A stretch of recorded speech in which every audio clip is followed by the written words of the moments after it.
Merci à Atik Raimi d'avoir accepté de parrainer cette 10e édition. Merci d'être là. Tout honneur et tout bonheur à moi. Atik Raimi, vous êtes né en Afghanistan, exilé en France depuis les années 80. Vous êtes auteur de plusieurs romans, mais aussi de plusieurs films, dont certains sont tirés de vos livres.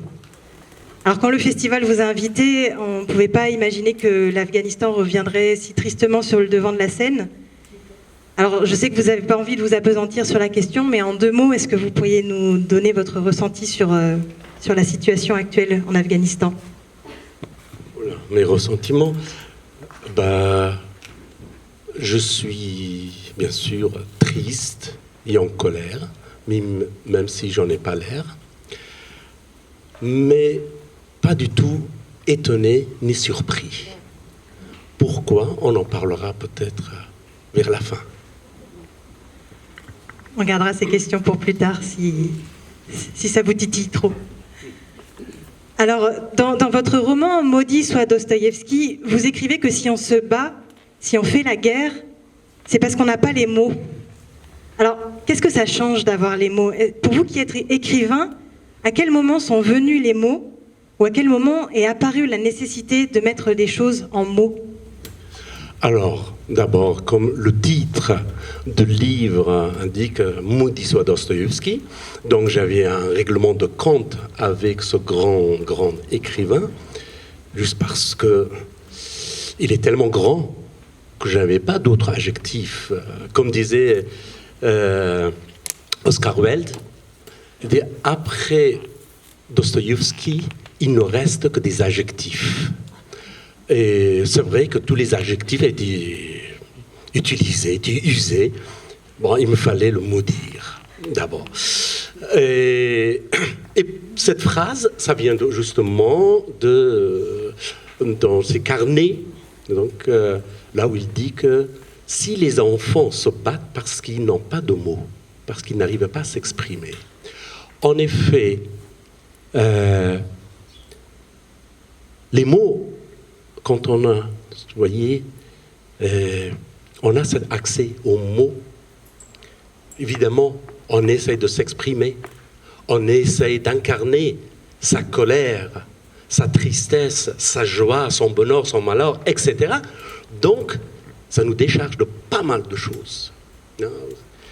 Et malheureusement, dans un pays comme Afghanistan, depuis des siècles et des siècles, la voix, la parole est très difficile. C'est pourquoi la poésie l'emporte sur l'art du roman, sur l'art d'analyse, d'écrire des articles, des essais. Parce que dans la poésie, évidemment, on se cache derrière les métaphores, les métonymies. Merci. Ça serait pas mal. Je vous fais travailler. Là, je suis capable de le renverser. Ça, je suis sûr et certain. Merci. Voilà, avec cette pause d'eau. Voilà. Donc, pourquoi ? Parce que, en effet, je sais pas, c'est d'abord la religion était pour quelque chose dans ce pays. Depuis qu'elle s'est convertie en islam, au 7e siècle. Et puis aussi peut-être par une tradition, etc. Il y a un grand poète-penseur du XIIIe siècle, Shams, qui était le mentor, l'amant et le maître de Rumi, le grand poète. À cette époque, il disait, je l'ai dit d'abord en persan, juste pour la sonorité, parce que j'adore ce qu'il dit. ما را اهلیت گفت نیست کاش اهلیت شنودن بوده اما سوگمندانه در گوش ها مهر است بر زبان ها مهر است بر دل ها مهر است. Le sous-titre est passé très vite. Bon, je retraduis. Alors, il disait que nous ne sommes pas aptes de tout dire. Mais il faut tout écouter. Mais malheureusement, nos oreilles sont scellées, nos lèvres sont scellées et nos cœurs sont scellés. Donc, il y a quelque chose depuis longtemps qui est arrivé dans cette culture, dans cette région, qui blâmait notre voix. Donc, je mets toujours la présence de cette violence dans la région sur le dos de cette incapacité de tout dire et de tout écouter. Et est-ce que c'est parce que dans votre langue natale, dans votre pays natal, on écrit surtout de la poésie, que vous avez eu envie de passer au français pour écrire des romans ? Parce qu'on raconte mieux les histoires en français, à votre avis ? Ou qu'est-ce qui vous a donné envie de choisir cette langue pour écrire ? C'est pas anodin. Oui, c'est vrai que feu mon ami Jean-Claude Carrière, il me disait toujours « Attic, laisse un peu ton lyrisme à l'oriental ». C'est vrai que toujours, quoi que je fasse, en effet, je m'amifie derrière toutes ces métaphores, j'évite.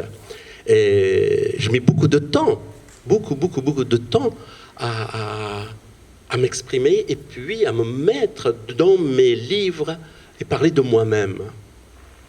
Je me rappelle, quand j'étais arrivé ici en France, c'était en 85, 30 mars 85. Quelques jours après, je devais évidemment aller à l'OFPRA pour remplir le papier de demande d'asile politique. D'abord, j'ai rayé la mention politique. Je me présentais toujours là où j'allais comme réfugié culturel, mais pas réfugié politique. Parce que j'étais jeune, même si j'étais très jeune, à côté de mon frère qui était dans l'organisation de la jeunesse communiste, etc., dans le pays, était très très politique. Et mon père aussi d'ailleurs, lui il était monarchiste. Alors imaginez. Et ma sœur qui était féministe avant l'heure. Dans des repas familiaux, là, c'était quelque chose. Et moi, qui étais tout petit, donc je n'avais pas d'autre choix que d'être anarchiste, bien sûr. Donc, dans une telle famille, bien sûr, et moi j'évitais tout ça d'une certaine manière. Je voulais trouver ma propre voix, en effet. Et j'ai commencé avec la poésie, etc. Et quand je suis arrivé en France, je laissais tomber toute l'écriture. Même si j'écrivais des articles et des critiques de cinéma pour la jeunesse. Mais une fois arrivé ici, évidemment encore, j'étais dans la même attitude de parler d'autre chose que de moi. Et si je parlais de moi, je me mettais évidemment dans le tapis afghan, avec des motifs interminables, labyrinthiques, etc. Donc, dans ce formulaire pour l'OFPRA, je devais raconter pourquoi je devais venir ici en France, pourquoi cette demande d'asile culturel, etc. Et là, d'un seul coup, évidemment, je parlais avec des métaphores, des trucs. Le mec qui me traduisait, j'ai dit, Attic, on ne comprend rien. On comprend rien. Donc, alors, je dis, parle de la situation politique dans laquelle tu étais, etc. Ok.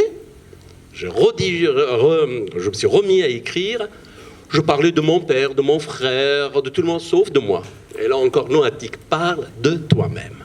Et là, je m'étais aperçu qu'en dans notre culture, était tellement difficile de parler de soi-même en tant qu'être individu.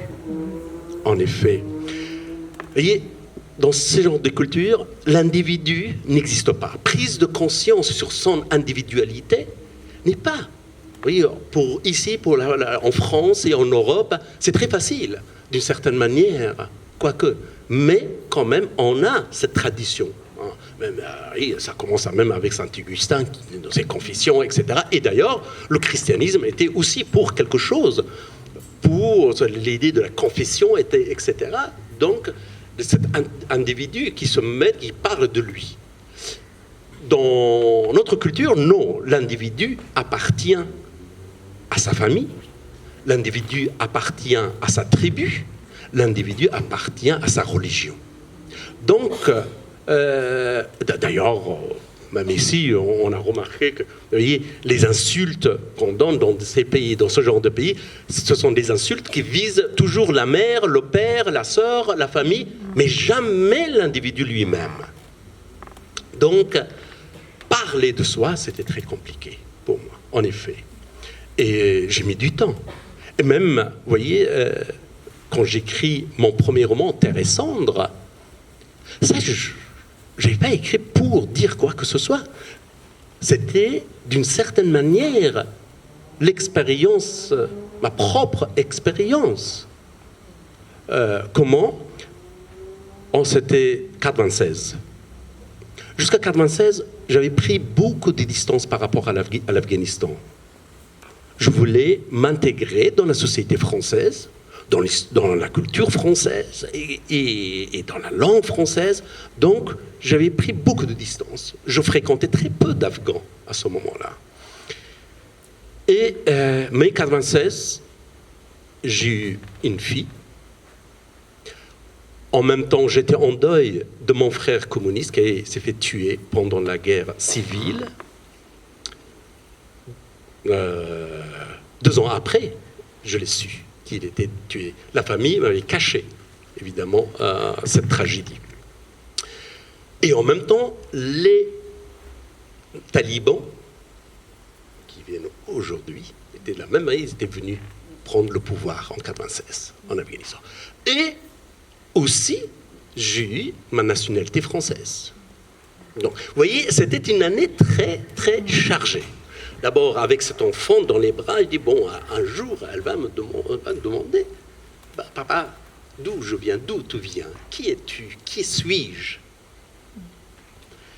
Et c'est vrai qu'à ce moment-là, et puis faire le deuil et comprendre pourquoi mes parents, ma famille, tout le monde cachait la mort de mon frère. Et à ce moment-là, je me suis écrit, c'était justement pour faire le deuil, une fois pour toutes, de cette mort, de cette disparition. Et dans lequel, c'est pourquoi je raconte l'histoire d'un vieil homme qui essaie de se rendre à la mine de charbon pour raconter, pour lui dire ce qui s'était passé dans son village, qu'ils ont perdu toute leur famille. Et il n'arrive pas. Il se pose des questions. Dois-je lui dire ou non, etc. Encore la même question. Oui. Ici, en Occident, la devise, c'est « to be or not to be, that's the question ». Chez nous, c'est « dire ou ne pas dire », c'est une question. En effet, la parole est un acte existentiel.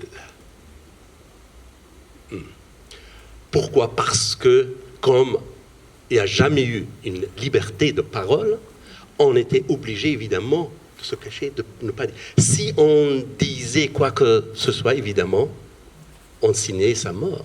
D'ailleurs, même, il y a c'était à l'époque des communistes, il y avait une histoire magnifique qui circulait, qui venait des pays de l'Est de l'époque, et disait, quoi que tu penses, ne l'écris pas. Si tu l'écris, ne le signe pas. Si tu le signes, ne sois pas surpris. Donc, en effet, donc la parole avait cette importance essentielle chez nous.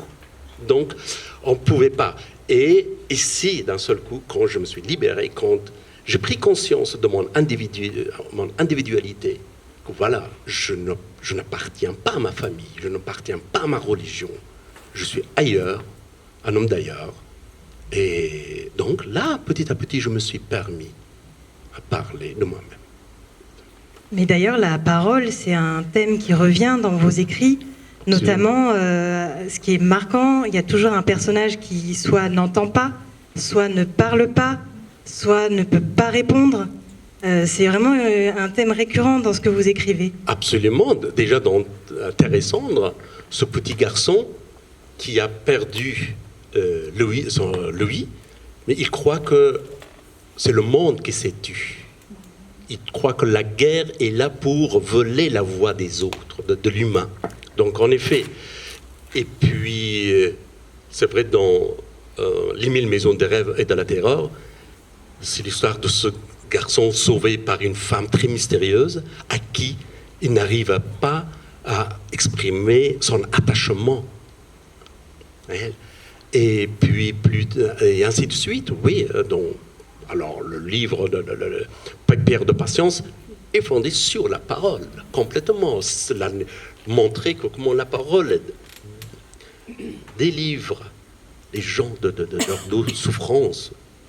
Et ainsi, Moudis Dostoïevski aussi, oui, et même dans Les Porteurs d'eau, d'une certaine manière, notamment dans la partie Yusuf, deuxième partie, lorsque ça se passe à Kaboul, oui, c'est le porteur d'eau qui est un alphabète, qui n'a pas une littérature, une littérature amoureuse. Il n'a pas des mots pour poser sur ses sentiments. Évidemment, ça le pousse de temps en temps vers une sorte de violence vis-à-vis de sa bien-aimée, qui est sa belle-sœur, d'une certaine manière. Oui, ça, c'est un thème récurrent, en effet. Et alors, donc vous êtes aussi réalisateur de cinéma. Vous avez mis en scène 2 de vos livres, un roman aussi de Scholastique Mukasonga, qui se passe au Rwanda. Dans quelle mesure le cinéma permet de donner à voir ce que les mots n'arrivent pas à exprimer? Oui, écoutez, c'est deux arts complètement différents. Bien sûr, moi, chaque fois quand je fais un film, je ne veux pas m'en répéter, bien sûr. J'essaie de trouver cette dimension cachée. Il y a évidemment mon ami, mes amis Franck et aussi Eugène, ils sont là, les écrivains, il y en a tant d'autres. Oui, un écrivain, qu'est-ce qu'il... Il écrit, la plupart du temps, c'est avec quelque chose qui habite en lui. Vous voyez, avec des mots avec lesquels il est né. Ces mots vivent en lui, de temps en temps en cachette. On écrit plus avec notre inconscience qu'avec notre conscience. Au cinéma, c'est le contraire. Vous voyez, bonjour.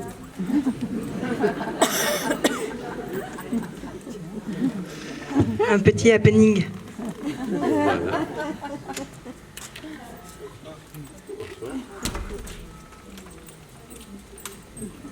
Donc, au cinéma, qu'est-ce qui se passe? On est là comme un enfant qui est devant ses Legos, et voilà, tout le monde est à son service. On est un enfant gâté au cinéma. On crie, on insulte, on fait n'importe quoi, juste pour son ego, bien sûr. L'ego, pour moi, c'est pareil.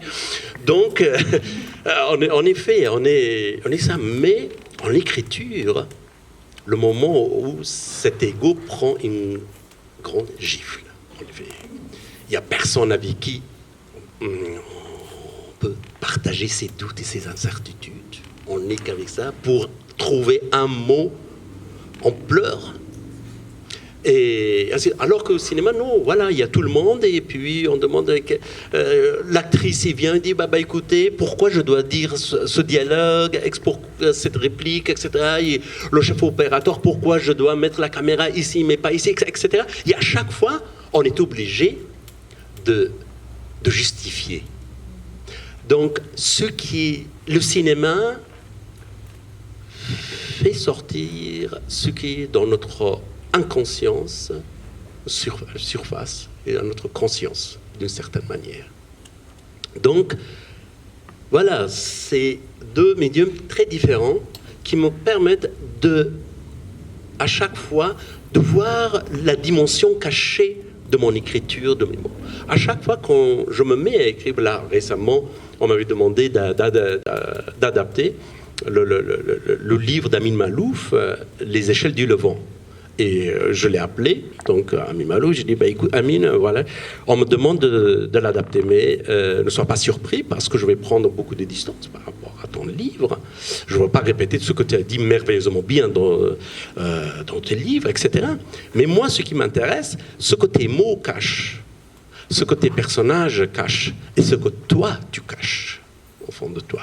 C'est ça qui m'intéresse de sortir à travers ce film. Et c'est vrai, même quand je me mets à m'adapter. C'est pareil, c'est pourquoi à chaque fois je prends un scénariste, d'ailleurs soit avec Jean-Claude Carrière, soit par Cambouzer Partovi, donc avec eux, ils me mettaient en distance par rapport à mon histoire. Ils m'ont révélé ces dimensions qui m'échappaient, évidemment, dans les livres. Du coup, si on vous écoute bien, c'est plus facile de faire du cinéma que de faire de la littérature, alors? Bah, écoutez, quand je fais des films, je dis Attic, laisse tomber le cinéma, t'es pas fait pour ça. Toutes ces négociations interminables avec les producteurs, et puis négocier, diriger, etc., et toutes les contraintes de tournage, etc. Ah, voilà. Mais quand je me mets à écrire, quand je sais, je dis, bah, écoute, non, tout ce que j'écris, c'est nul, des phrases banales, aucun mot, rien. Pour aller, laisse tomber. Vous êtes dur avec vous-même, hein? Je sais pas, c'est... Oui, on est condamné à une sorte de recherche permanente. Vous voyez, quoi que l'on fasse, on essaie de se dépasser. C'est notre narcissisme, notre égoïsme. On dit, allez, tu peux faire encore mieux. Oui, de temps en temps, il faut être humble. On peut pas... Bon, la littérature nous rend humbles par rapport au cinéma. Le cinéma, quand même, nous amène vers une sorte d'arrogance. Oui. Et justement, si c'est difficile de se mettre à écrire, qu'est-ce qui est le déclencheur pour vous? À partir de quel moment vous vous dites, là, il faut vraiment que j'écrive, ce sera dur, mais il faut que je le fasse? Je sais pas, c'est peut-être la première phrase qui vient, qui vous attaque, comme disait Duras. Oui, c'est peut-être ça. Le moment où vous voyez que les mots sont là, ils vous attendent, ils vous attaquent. À ce moment-là, peut-être. Je sais pas. Oui, mais le cinéma, c'est le moment où on trouve de l'argent. Ça coûte quand même plus cher de faire un film que de se mettre devant sa feuille blanche, non? Bah oui, bien sûr, mais le cinéma, évidemment, dépend de mille et une choses, malheureusement.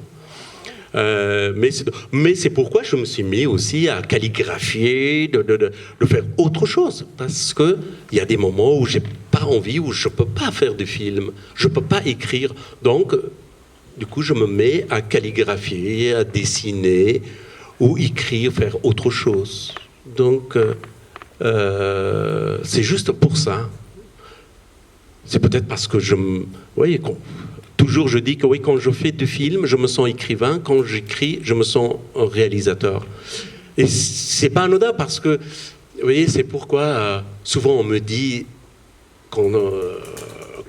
ceux qui ont lu mes livres, tu as une écriture très cinématographique. Soit. Et ceux qui voient mon film, ils disent, bah, quand même, vous faites des films très littéraires. Donc, je sais pas. Et de l'autre côté, oui, je suis content de ça. Ça veut dire que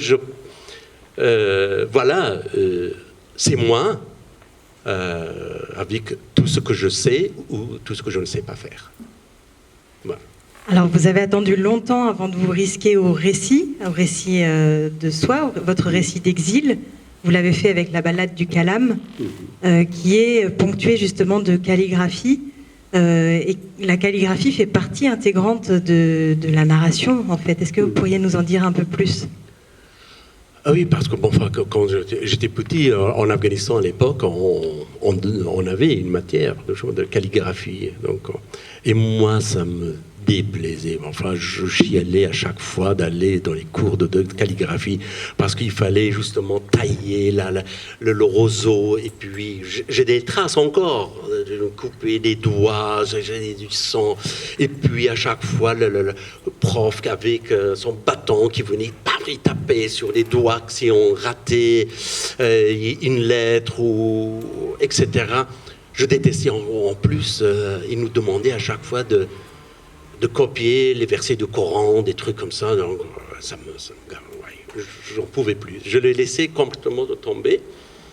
Et plus tard, là, ici en France, justement, pour le livre de la ballade de Calame, c'est que on m'avait commandé un livre sur l'exil, un beau livre, un grand livre, presque encyclopédique. Donc, je me suis mis à lire, évidemment, les essais, les souvenirs de tous les écrivains et de tous les hommes en exil, etc., etc. Je fais des pages, j'écrivais des pages et des pages, mais pour moi, le livre n'était toujours pas là. Un livre qui me ressent, un livre qui dit que, ok, c'est moi, l'auteur. Donc, mais à côté, comme je vous ai dit, donc j'ai toujours mes calames à côté de moi et je dessinais des formes, des choses comme ça. Et un jour, j'ai appelé mon éditrice, je lui ai dit, bah, écoutez, désolé, je laisse tomber ce livre. Je peux pas. Il dit, ah non, attends, t'es où? J'étais dans mon atelier, je viens. Elle est venue, elle a vu le bordel total, de papier partout, etc. Elle dit, bah, écoutez, voilà, il y a toutes ces pages-là, toutes ces pages que j'ai écrites, mais ça ne me dit pas grand-chose, le livre pour moi n'est pas là. Et puis aussi, comme j'écris souvent, je remplis mes murs avec des dessins, des photos, des citations, enfin pas mal de choses qui correspondent à l'ambiance ou au thème de mon livre. Et là, il a vu que j'avais mis toutes les photos des grands peintres sur l'exil, etc., des grands photographes, etc. Et des mémos un peu banals. Et en même temps, il m'a dit, mais c'est quoi ces dessins-là? Je dis, bah, écoute, je ne pouvais pas écrire, donc sur l'exil, je fais des dessins sur des corps errants. Et c'est vrai, c'était... ce que j'écris, c'est un vin... à vrai dire, c'est pourquoi j'ai inventé l'expression callimorphie. C'est pas calligraphie, c'est callimorphie. Donc, c'est... il faut que je trouve un état d'un corps, d'un être. Ensuite, je trouve le mot qui exprime cet état-là. Je calligraphie ce mot. Et ensuite, j'essaie de, avec la calligraphie, trouver des courbes, des choses comme ça qui expriment visuellement aussi cet état-là. Donc, aller vers une sorte de minimalisme aussi. Mais à chaque fois, tout ce que je faisais, ça devenait des corps des femmes, corps nus, et dans une sorte d'errance tout le temps, en effet. Et ensuite, petit à petit, ça m'a amené vers réflexion sur le rapport entre la création et l'exil. En effet, j'étais aperçu que, en fait, un écrivain, un cinéaste, un peintre, un photographe, quoi qu'on soit, dès qu'on se met à créer quelque chose, automatiquement, on est condamné à une sorte d'exil. Soit un exil intérieur, soit même... C'est pourquoi aussi, la plupart du temps, les écrivains, pour écrire, ils quittent, ils vont, je sais pas, dans des pays très lointains pour s'enfermer et écrire, ou même chez eux, ils s'enferment. Vous voyez, la fameuse nouvelle d'Albert Camus, L'artiste au travail. C'est magnifique. Je ne sais pas, vous vous souvenez, il y a un artiste qui essaie de créer son chef-d'œuvre. Il s'enferme. Il dit à sa femme, à ses enfants, ne me dérangez plus. Il reste un mois, etc. Et on lui porte quelque chose à manger de temps en temps. Il ne mangeait pas, etc. Jusqu'à ce qu'il ne tombe dans les pommes, et puis il s'évanouit. Tout le monde croit qu'il est mort, ou peut-être qu'il est mort aussi. Et ce qu'il laisse, c'était un tableau blanc. Au milieu, il y a un mot qu'on n'arrive pas à bien saisir. Est-ce solidaire ou solitaire? Donc, ça, c'est le travail d'un artiste, en effet. Et on écrit dans sa solitude absolue, dans son silence absolu. Et ensuite, on se retrouve devant tous ces visages, devant ses oreilles, puis ses regards, en effet. Donc, c'est un travail de cet ordre. Et Et pour moi, l'errance fait partie pour l'écriture. D'ailleurs, Maurice Blanchot, dans son livre magnifique, L'espace littéraire, il dit une chose extraordinaire. Il dit « La parole est errante ». Et en effet, quand je parle, voilà, le son, les ondes parlent. Et le livre, c'est sa terre d'asile. En effet. C'est difficile de réagir après ça. Vous avez reçu le prix Goncourt en 2008 pour Singé Sabour. Vous avez reçu également des prix pour vos films. Oui. Est-ce que ça change quelque chose ensuite dans le processus de création, d'avoir été reconnu par ses pairs et connu par le public? Oui. Ça change beaucoup de choses. D'abord, ça donne une certaine autorité, c'est un confort, etc. Bon, ça c'est normal, ça arrive pour tout le monde. Mais quelque chose de très personnel, ça m'a apporté une chose énorme qui m'a donné confiance en mes doutes. Voilà. Alors, comme on est très nombreux et que je pense qu'il y a beaucoup de gens qui auront des questions, je propose de faire circuler le micro si vous êtes d'accord, Attic. Bah, oui. Donc, est-ce qu'il y aurait des questions, j'allais dire dans la salle, mais... Vous faites porte-voix. Bonsoir. Je voulais savoir pourquoi votre langue est le persan. Par rapport à l'Afghanistan, c'est tout. Donc je n'ai pas été vérifié. Oui. Voilà. Est-ce que vous avez un autre exil ou un essai exil? Madame voudrait savoir pourquoi la langue de Attic Rahimi est le persan, la langue maternelle. L'Afghanistan faisait partie de l'Empire perse. Il faisait c'était le royaume Khorasan, ce qu'on appelait Khorasan. Et d'ailleurs, les grands poètes perses, comme Rumi, étaient originaires de Balkh, Bactria, qui est dans le nord d'Afghanistan actuel. Ainsi, Ansari, il y a tant d'autres. Donc, oui, avec l'Iran, on a partagé une longue période, bien sûr. Et le persan, c'était la langue officielle en Afghanistan. Deuxième langue, qui est la langue pashtoun, qui se trouve les gens du sud. C'est une autre langue, bien sûr, très proche de sanskrit. Mais la langue persane, ça existait depuis tout le temps. Et même si mon père, il a des origines pashtoun, mais il ne sait pas parler pashtoun. À l'époque, avant la guerre, c'était la langue persane qui dominait presque, parce que c'était une langue littéraire. Toute notre histoire a été écrite dans cette langue-là. Le pashtoun n'avait pas une littérature ancienne. Il y avait très peu de textes. Donc, forcément, c'était le persan, notre langue. Oui. D'autres questions? N'hésitez pas. Ah, j'ai des réponses, hein. Ah non, pas au gène. Oh, peut-être gêne à la fin. Mais demain, vous allez dialoguer. Vous pourrez lui poser toutes les questions que vous voudrez.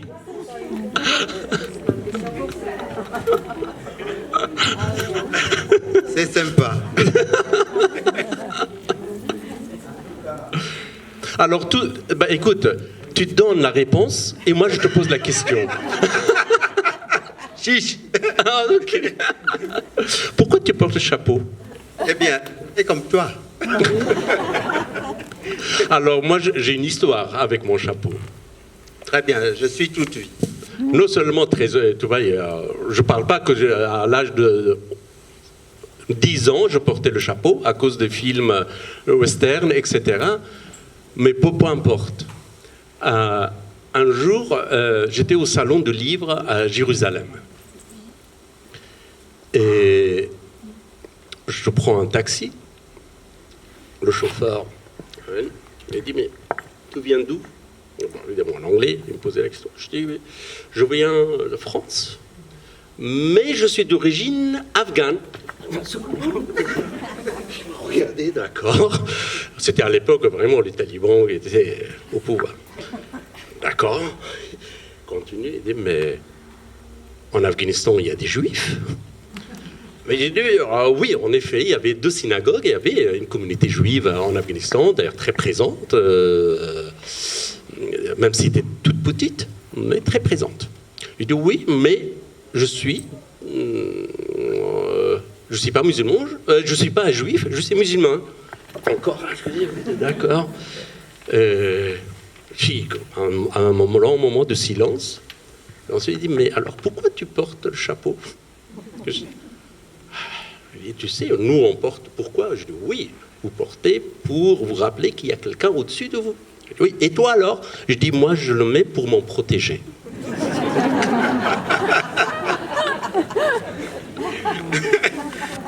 Pirouette. Bien fait, hein? Oui. Je sais que tu as beaucoup voyagé et que tu as été au Rwanda, ça a été dit par Magali tout à l'heure, avec un merveilleux film, mais qui a été, puis dire, par la situation sanitaire. Je le regrette.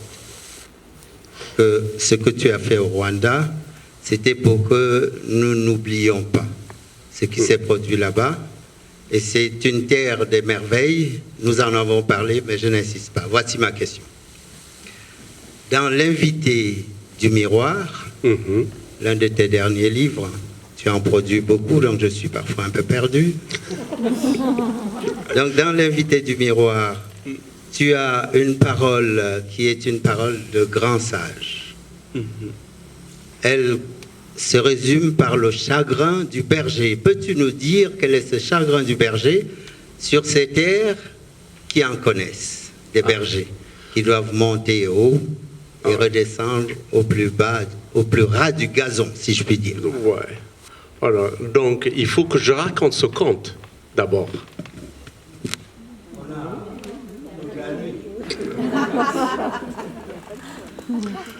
Donc, c'est vrai que moi, j'adore les contes. Hein. J'adore les contes, et notamment quand j'étais au Rwanda.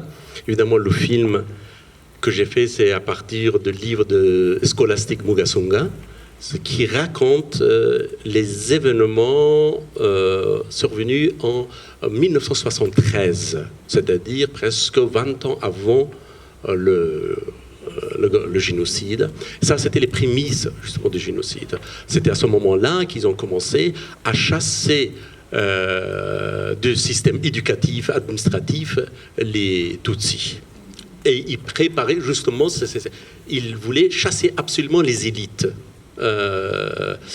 Tutsis, mais aussi les élites, les intellectuels Hutus qui défendaient les Tutsis. Tout simplement pour mener ce pays-là vers ce qu'ils appellent plus tard le génocide populaire. Pour que l'État dise que non, c'est pas nous, c'est le peuple même qui a commis ce génocide.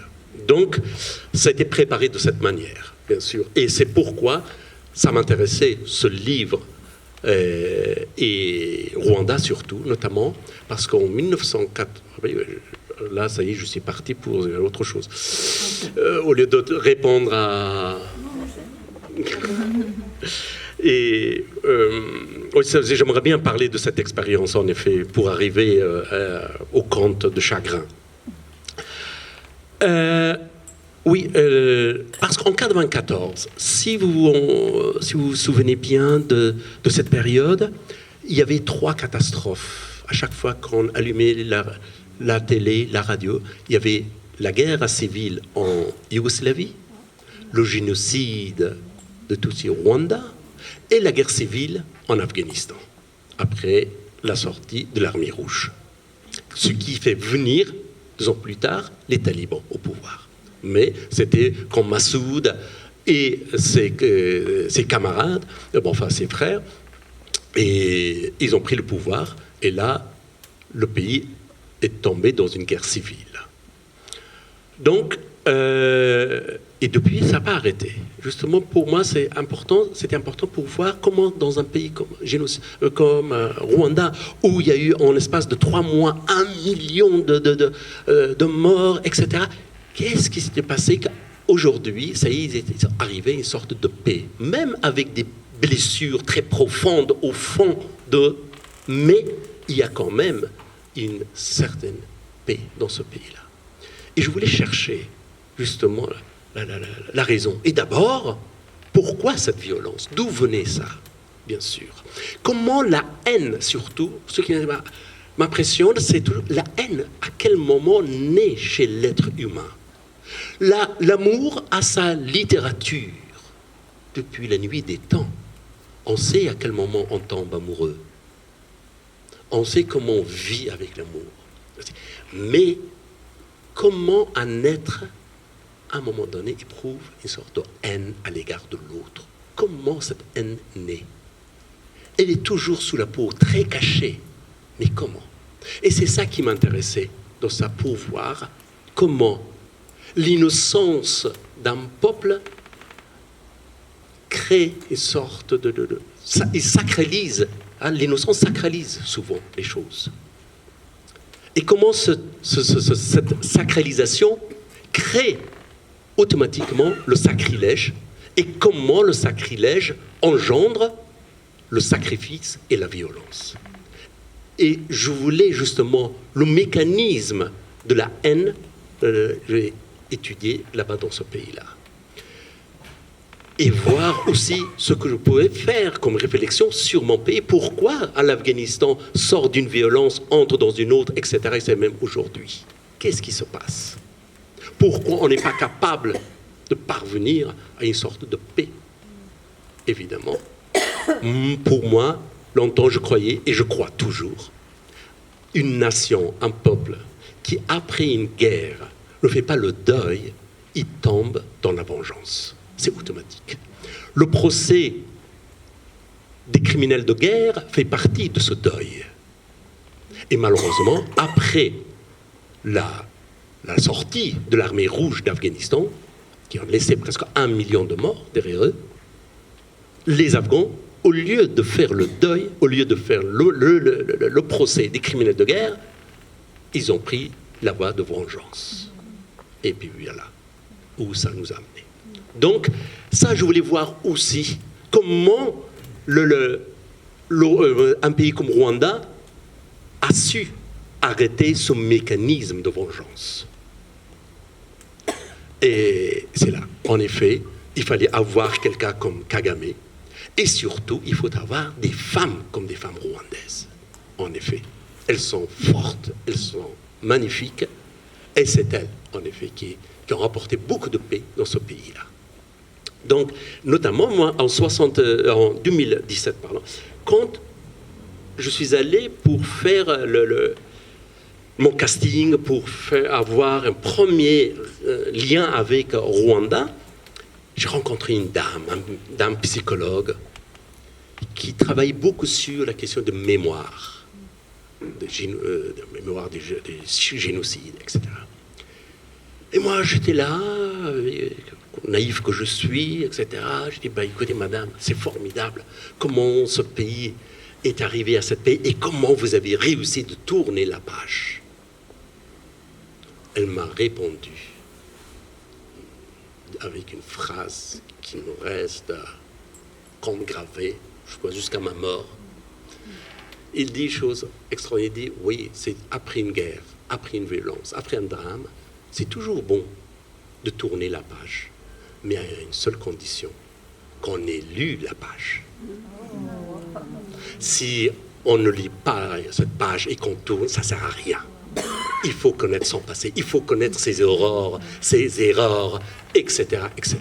En effet. Donc, voilà, c'était pour rechercher tout ça que je suis allé, j'ai accepté ce projet-là, je suis allé et je me suis perdu presque pendant 9 mois au Rwanda, rester avec ces gens-là. Je ne suis ni historien, ni anthropologue, quoi que ce soit, voilà, parce que rien. Donc, ce que j'aime, c'est créer l'imaginaire qui m'importe plus. Donc, c'était pas l'histoire rwandaise qui m'intéressait, bien sûr. Ça m'intéressait, bien sûr, donc il fallait étudier. Mais ce qui m'intéressait plus, c'était comment leur imaginaire est hanté par l'histoire, avec grande H, par ce drame. Et ce que je voulais, c'est entrer dans leur imaginaire. Chose dangereuse, je reconnais, mais je suis allé, comme ça. Tous les soirs, je sortais, je passais des temps fous dans les bars, dans les cabarets, avec les Rwandais, et ils m'ont raconté des histoires magnifiques, dramatiques, tragiques, catastrophiques, tout ce que vous voulez, mais en même temps, des contes magnifiques. Dans ce fameux conte, le chagrin de berger. Voilà. Alors je fais comme les Rwandais. Chez les Rwandais, c'est pas « il était une fois », ou comme chez nous, ou en persan, on dit « il était, il n'était pas ». Et les Rwandais, quand ils commencent un conte, ils disent « il était, mais… » attendez que je traduis correctement. Il était et il était, mais il n'a pas eu lieu. Voilà, c'est quelque chose comme ça. En gros. Hein. Et donc, il était, il n'a pas eu lieu. Une petite chèvre, triste. Alors, on lui pose la question, pourquoi le chèvre est triste? Il dit parce que son maître, son berger est triste. Il a le chagrin. Donc, pourquoi il était chagrin? Parce qu'il a mangé le chagrin d'un chèvre. Ensuite, bon bref, ce berger, c'est l'enfant de berger qui mange le chagrin de son père, etc., et ainsi de suite. Donc, ce que j'ai adoré dans ce conte, c'est justement le partage de souffrance. Et c'est vrai que les Rwandais, ils ont su ça, partager la souffrance. Et cela, encore, je reviens à cette obsession que j'ai, si je le deuil, parce que j'ai un mal de deuil, donc je reviens toujours à cette question. Et le deuil est fait justement pour partager les souffrances. Et eux, ils ont fait ça et avec le procès. Vous voyez, 10 ans après, donc c'est pour mon livre, L'invité du miroir, ne traite que ça, c'était 10 ans après le génocide, il y a eu le procès des criminels de guerre. Et non seulement un procès officiel, voire international, mais aussi un procès, ensuite, ils ont lancé un procès populaire, que l'on appelle Gacaca. Ça veut dire le procès de gazon. Donc, c'est-à-dire, dans chaque village, quand il y a un problème, tous les villageois se rassemblent, donc, quelque part, et on expose le problème. Et chacun donne son avis, et on essaye de trouver une issue à ce problème, une solution.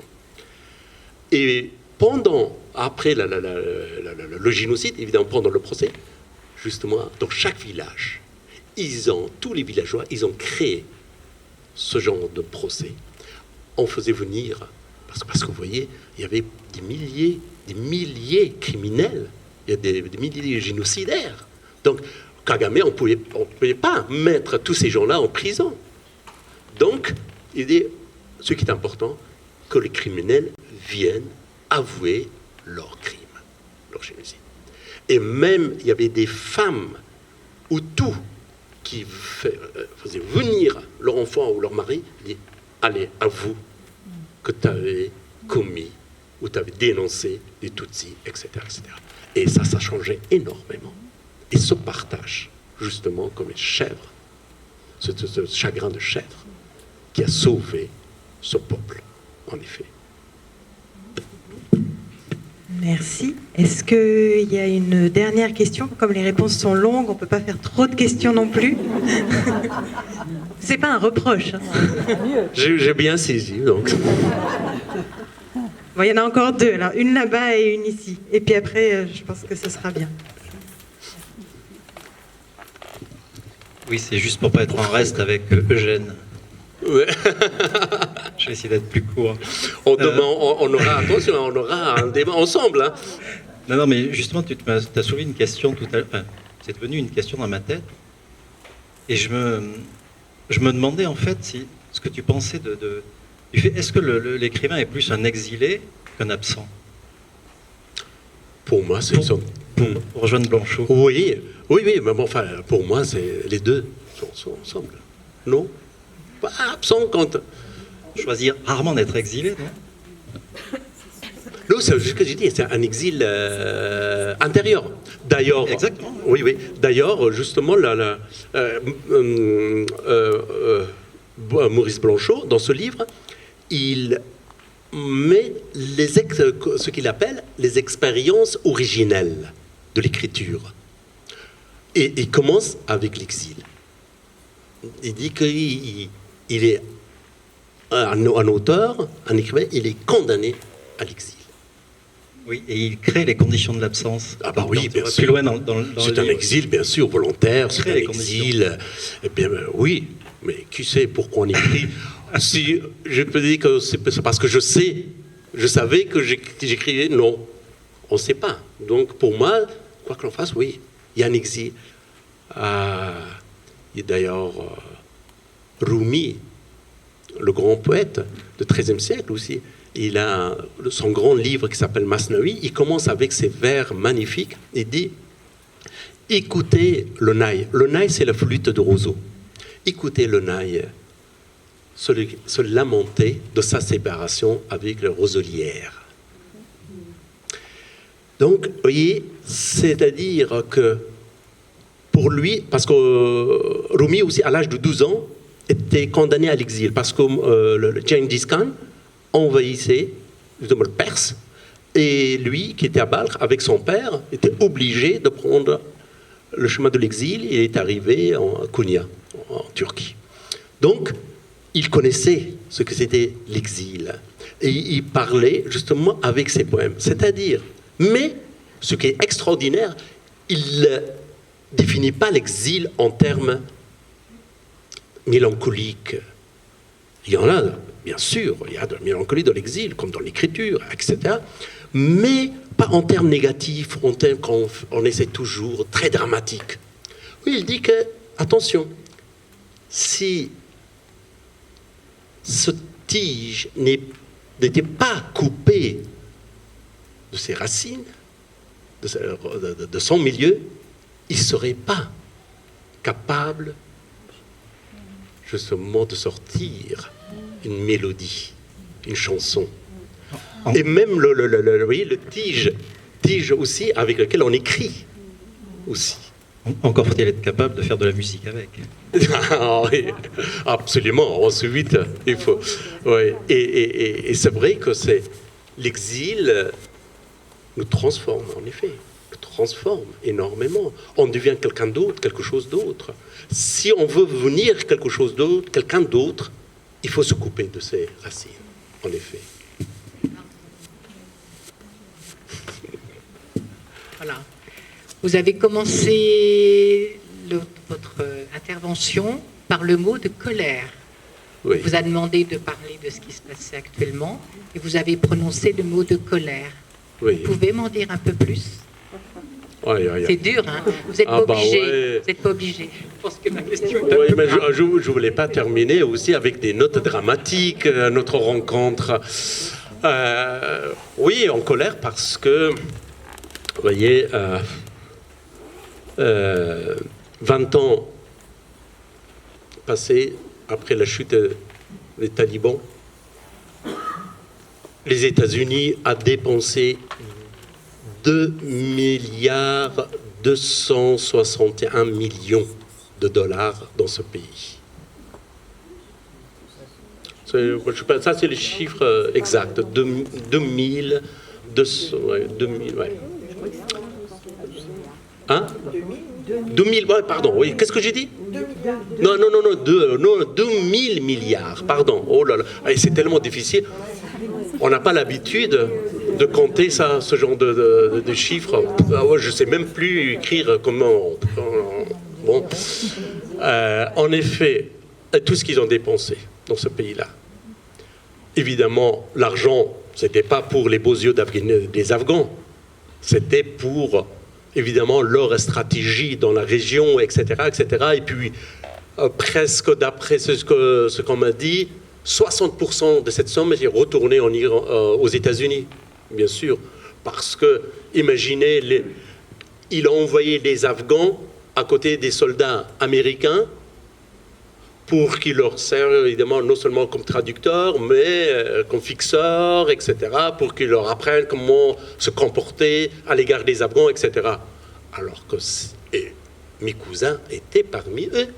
Ces cousins qui avaient quitté l'Afghanistan quand ils étaient tout petits. Ils ont du mal à parler le persan, ni pachtoun.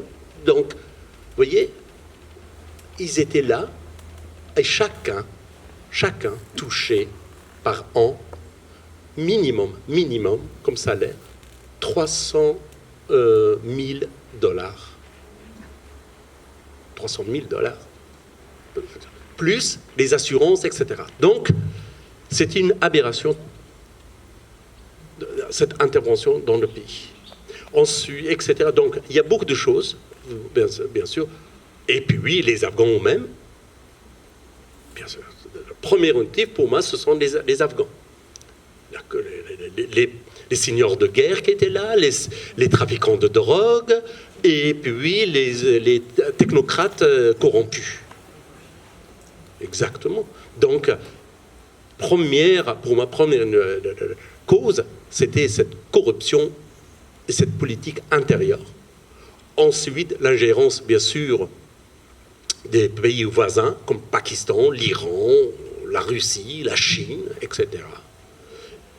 Et puis voilà, le problème d'Afghanistan, c'est que c'est un pauvre pays, mais sa position stratégique, géopolitique, est très importante. Bon, maintenant, on découvre que non, il y a des mines de lithium, d'uranium, exploitées par les Chinois, en effet, c'est vrai, sur lesquelles j'ai fait un reportage pour la radio. Oui. Mais n'empêche que sa position stratégique l'emporte sur tout. Et maintenant, on voit. Et nous, on n'a jamais eu un chef capable de négocier avec le monde cette position stratégique. Oui. Il se laissait emporter par l'argent, par le pouvoir. Il n'a rien fait. Ou par cette guerre interethnique chez les Moudjahidines, chez la résistance afghane. Donc, voilà. Je suis en colère contre ces gens-là et triste pour le peuple afghan, en effet, pour tous ces jeunes, toutes ces femmes, tous ces enfants. Et j'ai dit que je ne suis pas surpris ni étonné parce que quand je suis entré en Afghanistan juste un mois après la chute des talibans, pour faire un film sur l'histoire du pays. Et là, j'ai vu comment se comportaient les ONG, comment se comportaient les Afghans même qui venaient de l'extérieur avec une certaine arrogance pas possible. Donc, il y a eu beaucoup de raisons pour que le pays retombe dans cet abîme que l'on voit aujourd'hui. Donc, voilà. Merci beaucoup. Je sais qu'il y a encore des questions, mais peut-être qu'on pourra continuer à échanger de manière plus informelle autour des livres de Atiq Rahimi. Merci beaucoup, Atiq. Merci à vous pour votre présence et votre écoute.